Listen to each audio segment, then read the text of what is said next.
Shalom Bapak Ibu Saudara yang dikasihi Tuhan. Seri pengajaran hari ini Senin 9 Agustus 2021 berjudul Penyakit Dosa. Ternyata penyakit dosa itu ada, Saudara, dan bahkan menjangkiti atau dialami semua manusia. Penyakit ini sangat berbahaya karena tidak hanya mengakibatkan kematian secara fisik, tetapi membuat manusia mengalami kematian kekal atau kebinasaan. Roma 6 ayat 23. Tidak ada yang bisa mengobati dan menyembuhkan penyakit dosa ini kecuali Yesus. Itulah sebabnya Ia datang ke dalam dunia kepada orang-orang berdosa. Matius 9 ayat 12 menuliskan, Yesus mendengarnya dan berkata, "Bukan orang sehat yang memerlukan tabib, tetapi orang sakit." Lebih jelas kalau kita baca Markus 2 ayat 17. Yesus mendengarnya dan berkata kepada mereka, "Bukan orang sehat yang memerlukan tabib, tetapi orang sakit. Aku datang bukan untuk memanggil orang benar, melainkan orang berdosa." Dari ayat ini, kita tahu orang sakit yang dimaksudkan Yesus adalah orang berdosa. Dan penyakitnya adalah penyakit dosa. Jadi bukan penyakit fisik seperti demam, jantung, atau yang lainnya. Dikatakan juga Yesus datang sebagai tabib. Pertanyaannya, bagaimana Yesus sang tabib itu menyembuhkan penyakit dosa? Kita baca 1 Petrus 2 ayat 24. Demikian, Ia sendiri telah memikul dosa kita di dalam tubuhnya di kayu salib, supaya kita yang telah mati terhadap dosa hidup untuk kebenaran. Oleh bilur-bilurnya kamu telah sembuh.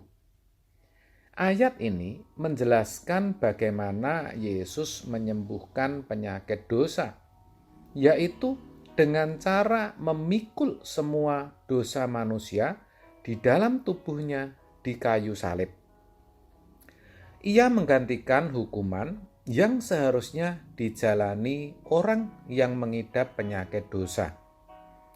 Hal itu dimungkinkan karena Yesus tidak berdosa dan tidak ada tipu dalam mulutnya. Ayat 22. Darahnya yang tertumpah menjadi penebusan bagi dosa manusia. Dengan demikian, sesungguhnya penyakit dosa itu telah disembuhkan. Oleh apa? Di ayat tadi dikatakan oleh bilur-bilur Yesus. Ini harus dimengerti betul oleh setiap orang percaya. Kenapa? Karena ada pesan yang Yesus sampaikan ketika Ia menyembuhkan penyakit dosa manusia itu, yaitu agar kita, orang percaya yang telah mati terhadap dosa, maksudnya yang penyakit dosanya sudah disembuhkan Yesus itu, jangan berbuat dosa lagi. Sebaliknya, harus hidup dalam kebenaran.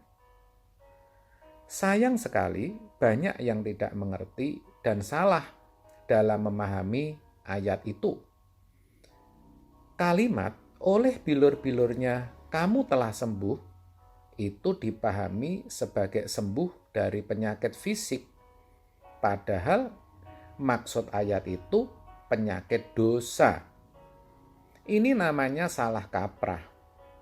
Yang lebih parah lagi, kalimat itu dijadikan semacam mantra atau formula doa kesembuhan. Ini sama sekali keluar dari konteks konteksnya tidak seperti itu. Jelas kok. Apalagi kalau kita baca ayat selanjutnya. 1 Petrus 2 ayat 25. Sebab dahulu kamu sesat seperti domba, tetapi sekarang kamu telah kembali kepada gembala dan pemelihara jiwamu. Dikatakan kamu dahulu sesat, maksudnya terinfeksi penyakit dosa. Tetapi sekarang, sekarang di sini maksudnya setelah menerima karya penebusan Kristus, kamu telah kembali kepada gembala dan pemelihara jiwamu. Artinya, kamu sesungguhnya telah disembuhkan dari penyakit dosamu. Dengan kata lain, dosamu sudah diampuni. Maka hiduplah dalam kebenaran. Hiduplah sesuai dengan kehendak Bapa. Begitu maksudnya. Jadi sekarang jelas ya saudaraku, bahwa penyakit dosa itu sungguh ada. Yang jadi pertanyaan, apakah saudara juga sudah menyadari kalau penyakit dosa saudara sudah dipikul Yesus di kayu salib? Apakah saudara sekarang sudah mati terhadap dosa atau masih hidup bergelimang dosa?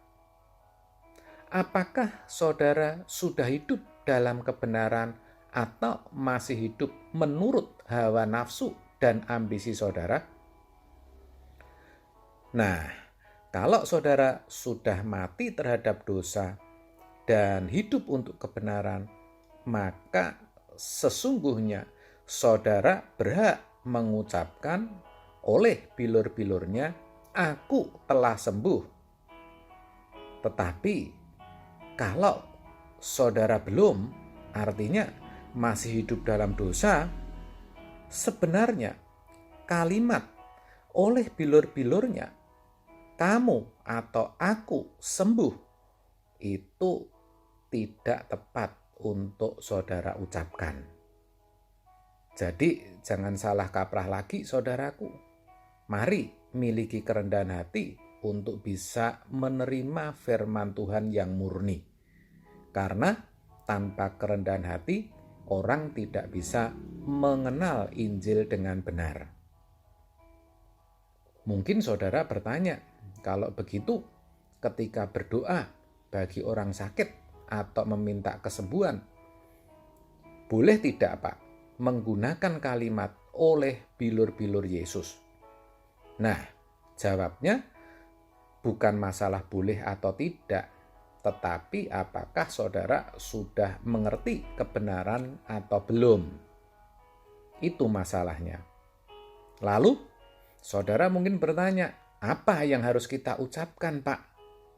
Kalau begitu, ya kita bisa katakan sesuai tuntunan Roh Kudus. Misalnya, aku serahkan keadaan orang ini ke tanganmu, ya Bapa, dan kiranya Engkau campur tangan dan memberikan yang terbaik. Tetapi juga tidak harus begitu. Tadi saya katakan sesuai tuntunan Roh Kudus. Kan saudara juga bisa berdoa. Intinya, saya cuma mau sampaikan bahwa oleh bilur-bilur Yesus, kamu telah sembuh. Yang dimaksud adalah sembuh dari penyakit dosa, bukan penyakit fisik. Itu saja. Jadi masalah dalam berdoa, saudara mau pakai kalimat oleh bilur-bilur Yesus atau tidak, nah itu terserah saudara. Amin. Tuhan Yesus memberkati.